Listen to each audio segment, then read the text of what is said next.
As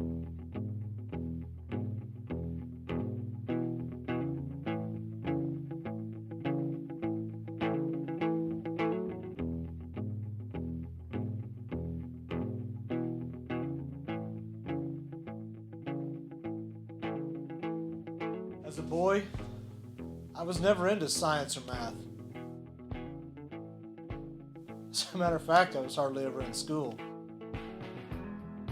I was always going somewhere new, trying to find some place that I'd never been.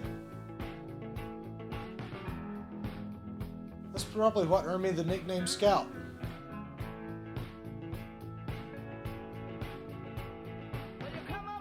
Both my parents worked 2 jobs, so they never really knew I was out. It didn't help the fact that I've spent everything that they gave me. It's not that they didn't care. I didn't really know it then,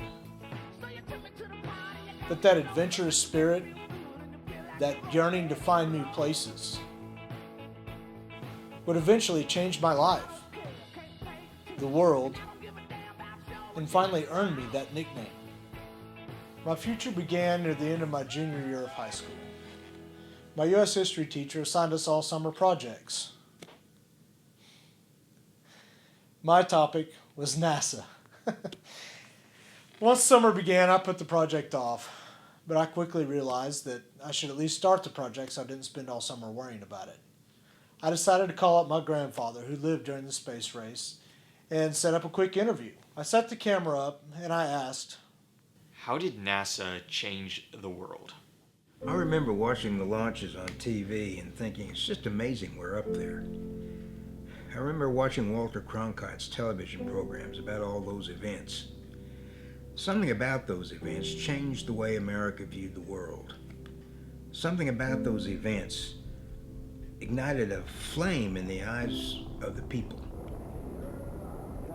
Passion, the spirit of advancement and knowledge and exploration.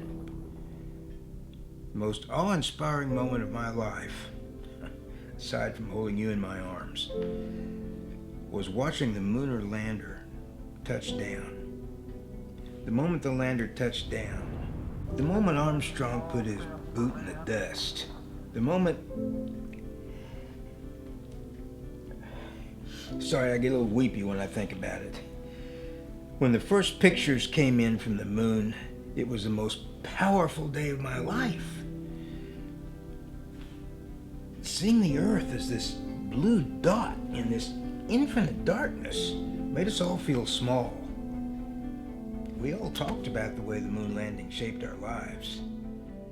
During that interview, something in me clicked. Next day to celebrate. I had this urge to do more research on the missions my grandfather was describing. I visited the library, actually for the first time.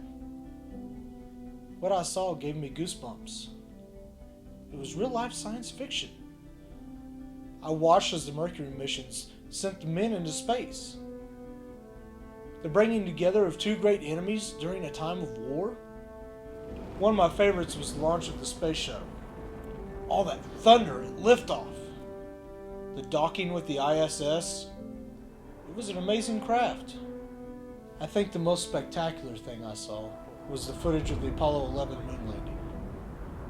I watched as the anchors talked about the Eagle. That's what they called the lander. And Neil declaring, "Tranquility Base here. The Eagle has landed." Oh, boy. well, that was a moment I would never forget.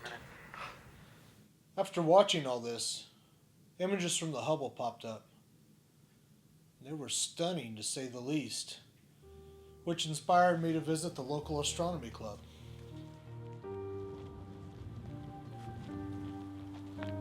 Can I help you?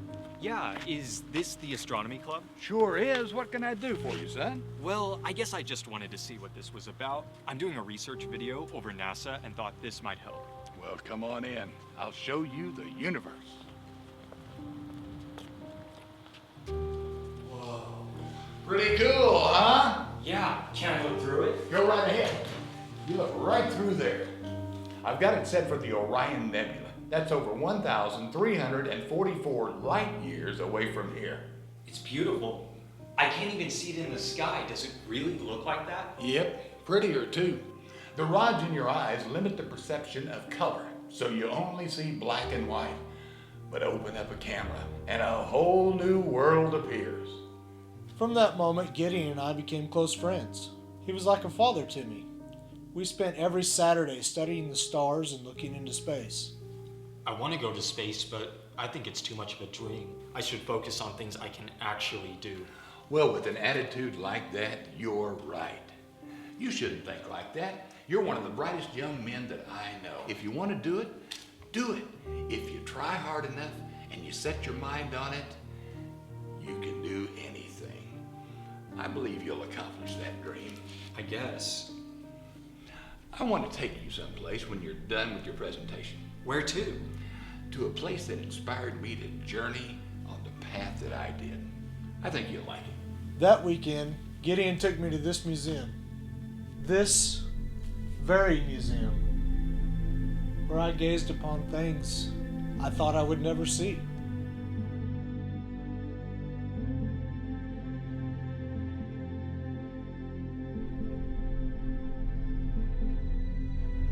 Ad astra per aspera. That's Latin for to the stars through difficulties. Come on, let's go.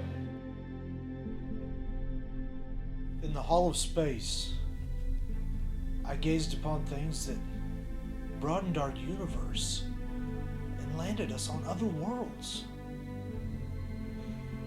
The history of the future, our proudest achievements. And it was here that I realized my destiny was not on Earth, but in the cosmos above.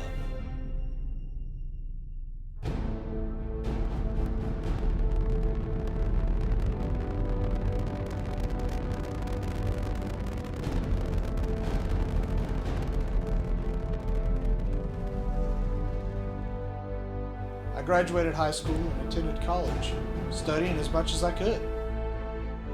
Every evening, I trained my body to become an astronaut. And 4 years later, I was accepted into the program and designated as the first human to walk on Mars. I trained with my crew in near weightlessness. And in 2033, we set sail on the journey to Mars.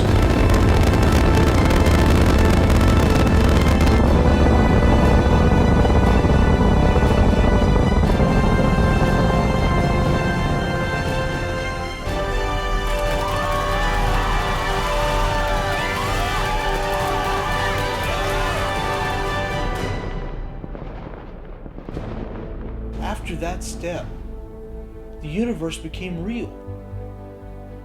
Everything we thought impossible was possible. We united as one. A brotherhood of man venturing into the frontier for the pursuit of knowledge and discovery.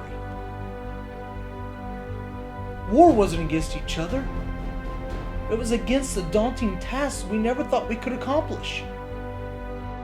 Now you are the pioneers. You are the next generation of explorers, creators, Armstrongs. You are the future of the human race. You are the ones whose destinies lie in the stars.